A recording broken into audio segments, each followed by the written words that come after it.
हिजो अस्ति आएर गएको त के खोज्नु आएको घरिघरि चाहिँ हिजो अस्ति कुखुरा काटिओरी मेजमान खुवाएर पठाएको घरिघरि के खोज्नु आएको यसो घरमा आमा पछिको त अब भाउजू नै हुनुहुन्छ भनेर सम्झेर आएको नि संक्रान्तिमा अब घरिघरि के खोज्नु आएको अन्त बाउआमा छैनपछि घरिघरि के खोज्नु आएको भाउजू सुन्नु न त घरमा चाहिँ मै बनाकी थिए अनि घरमै फलेको यो शकर खड्डा पनि दाजुले साह्रो मन पर्छ भनेर ल्याइदिएको नि ए हो आम्बुई तेरो दाजुले साह्रो मनपर्छ हो यो सकरखण्ड मुहीसँग त सिम्बल त यो घरमै फलेको हो घरमै यहाँ झोला भरिरहेको छु नि भाउजू ए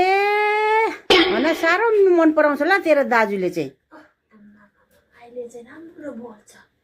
मान्छेलाई चाहिँ नि माइत आयो भने खुसीले ल्याए मात्रै खुसी हुँदो रहेछ भाउजू पनि यति ल्याइदिएको भनेको राम्रो बोल्दो रहेछ नसकिने पर्ने रहेछ माइत आउनु पनि